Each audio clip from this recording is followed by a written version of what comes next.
The crystalline walls of the galactic menagerie reflected thousands of alien faces, each more bizarre than the last.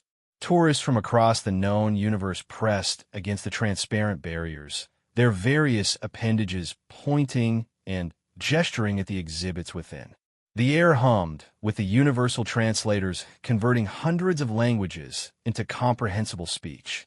In the center of the main hall stood the newest addition to the collection, a human male stripped of his environmental suit and forced to stand on a raised platform.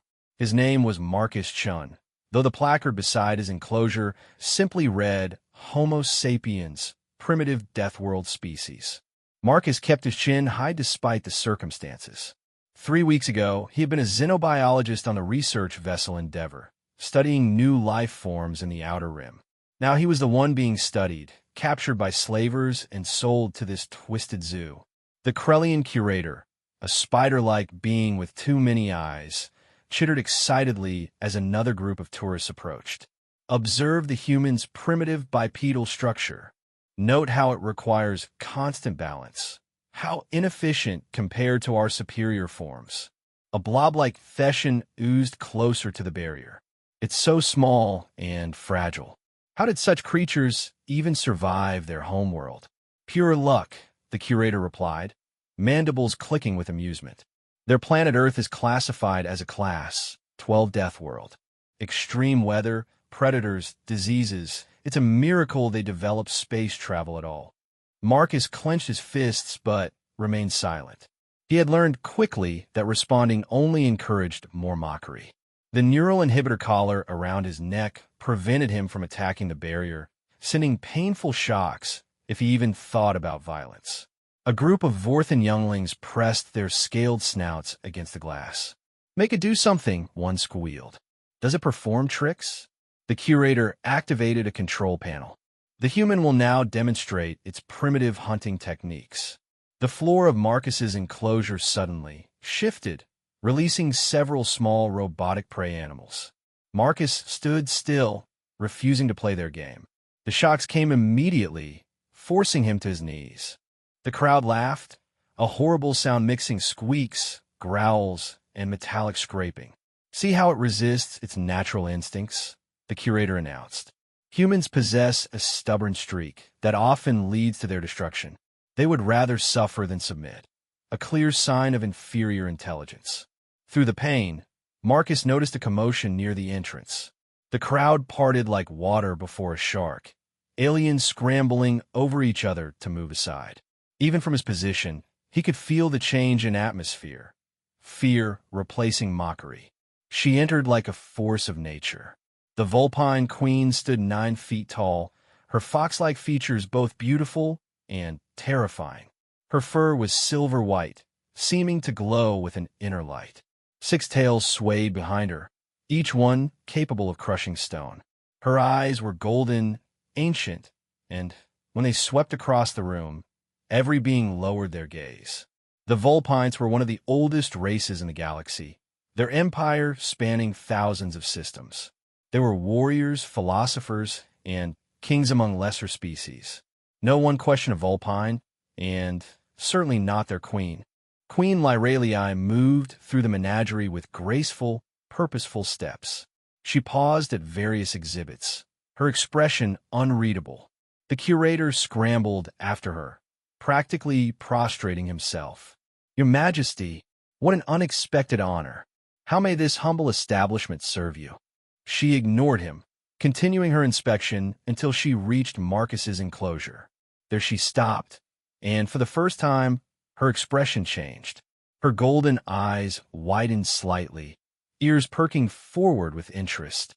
Marcus met her gaze without flinching. The pain from the collar had faded, replaced by a strange, tingling sensation. He had studied many alien species, but the Vulpines were largely a mystery. They rarely interacted with lesser races, considering most beneath their notice. The queen tilted her head, studying him with an intensity that made the previous mockery seem like gentle teasing. She began to circle his enclosure, her tails creating hypnotic patterns in the air. "This one," she said, her voice carrying the weight of absolute authority. Tell me about him. The curator nearly tripped over his own legs in his haste to comply. A human, Your Majesty. A primitive death world species, recently acquired. They make amusing displays with their stubborn nature and silence. The word cut through his babbling like a blade. The queen had not looked away from Marcus.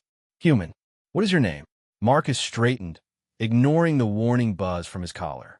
Marcus Chun, xenobiologist of the United Earth Alliance. Gasps echoed through the hall. No one spoke to a Vulpine royal without permission, and certainly not with such directness. The curator's limbs trembled as he reached for his control panel. You dare dash! The queen's hand moved faster than sight. The curator found himself suspended in the air, held by one of her tails wrapped around his thorax. Did I give you permission to punish him? And no, Your Majesty. Forgive me. She dropped him dismissively and returned her attention to Marcus. A scientist, not a soldier. We're all soldiers when we need to be, Marcus replied. Something in her expression, surprise, approval, made him continue. Humans adapt. It's what we do. Indeed. She moved closer to the barrier, close enough that he could see the intricate patterns in her fur. Tell me, Marcus Chun, why do you not cower? Do you not know who I am? I know you're someone who values strength over submission. Cowering would gain me nothing. A sound emerged from the queen. It took Marcus a moment to realize she was laughing. The watching crowd seemed to shrink even further back. Guards, she commanded. Two massive Vulpine warriors materialized from the shadows. Open this enclosure. The curator made a strangled sound. Your Majesty, the human is dangerous. The inhibitor collar remove it. But, he's our most popular exhibit. The revenue Queen Lyralii turned to face the curator fully, and the temperature in the room seemed to drop. Are you suggesting that your profits are more important than my wishes? No, of course not, Your Majesty.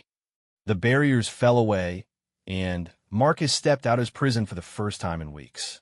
One of the guards approached with a specialized tool, deactivating and removing the collar.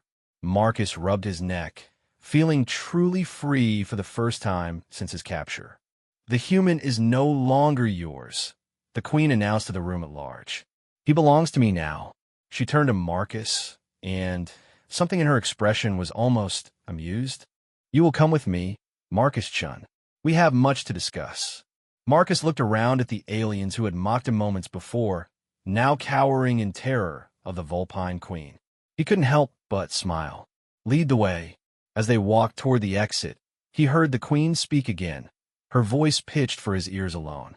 You show no fear, even now. Either you are very brave or very foolish. Maybe both, Marcus admitted. But after 3 weeks in a cage, even death would be a welcome change. Death. She glanced at him, and he could have sworn she was smiling. Oh, my dear human, I have something far more interesting in mind for you.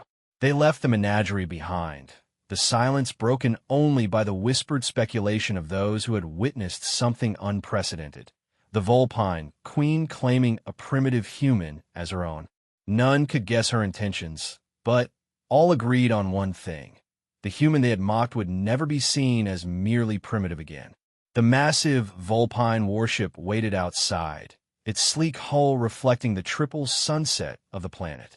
As Marcus followed the queen aboard, he wondered what fate awaited him. Servant? Specimen? Something else entirely? Whatever came next, it had to be better than being a zoo exhibit.